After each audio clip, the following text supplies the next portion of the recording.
बिहार जिला पश्चिमी चंपारण के बगहा एक के दौनहा में 2 नवंबर 2020 दिन सोमवार को यूपी के सीएम योगी आदित्यनाथ जी बिहार की जनता को संबोधित करते हुए बता रहे थे कि भारत के हितैषी वे हैं जो पीएम के साथ खड़े हैं। इन्होंने कहा कि कांग्रेस के नेता पाकिस्तान की तारीफ करते हैं। कुछ लोगों को कश्मीर से धारा 370 हटाने पर बहुत पीड़ा हुई।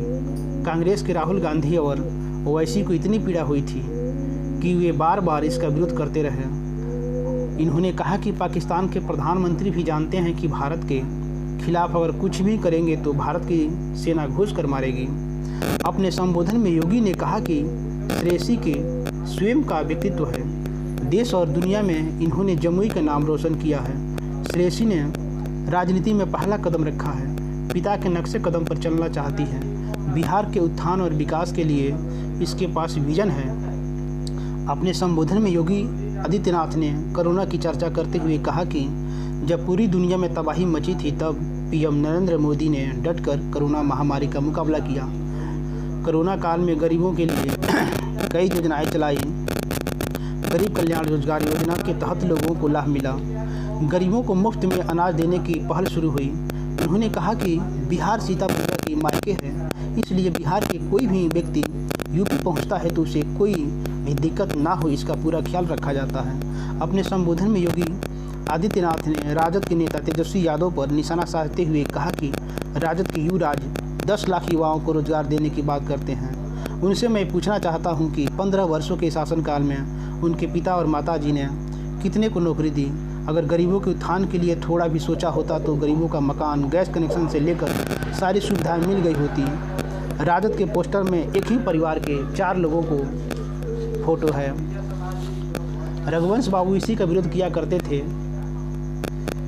उन्होंने कहा कि वैसे लोगों के लिए परिवार ही देश है जो सर्वोपरि है। उन्होंने कहा कि बिना भेदभाव के प्रधानमंत्री मोदी ने 2014 में जब देश की कुर्सी संभाली तो उन्होंने 8 करोड़ गरीबों को उज्ज्वल योजना के तहत गैस का कनेक्शन दिया, 4 करोड़ लोगों को विद्युत कनेक्शन तथा 5 लाख तक आयुष्मान योजना का लाभ, किसानों को प्रधानमंत्री किसान सम्मान योजना का लाभ दिया।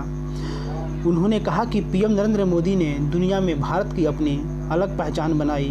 हम लोगों ने वैसे लोगों को नागरिकता देने का काम किया जो किसी अन्य देशों से प्रताड़ित होकर वहां से पलायन कर भारत लौटे थे। इन्होंने कहा कि 2019 के चुनाव में जब मैं बिहार आया था तो लोग पूछते थे कि मंदिर कब बनेगा। देश की जनता का आशीर्वाद प्रधानमंत्री नरेंद्र मोदी को मिला और उन्होंने मंदिर का भव्य शिलान्यास किया। उन्होंने कहा कि 2020 के चुनाव में आप सभी एनडीए प्रत्याशी को अपना समर्थन देकर सूबे में एक विकासशील सरकार का गठन करें। योगी आदित्यनाथ बगहा पुलिस जिला के धनहा क्षेत्र के दौनहा हाई स्कूल के मैदान में वाल्मीकि नगर विधानसभा क्षेत्र से एनडीए प्रत्याशी रिंकू सिंह, उप लोकसभा एनडीए प्रत्याशी सुनील कुमार तथा इस मौके पर भाजपा के नेता दीपक यादव, भीषम सहनी, चंद्रभूषण सिंह, जितेंद्र गुप्ता समेत कई लोगों ने सभा को संबोधित किया। जय हिंद।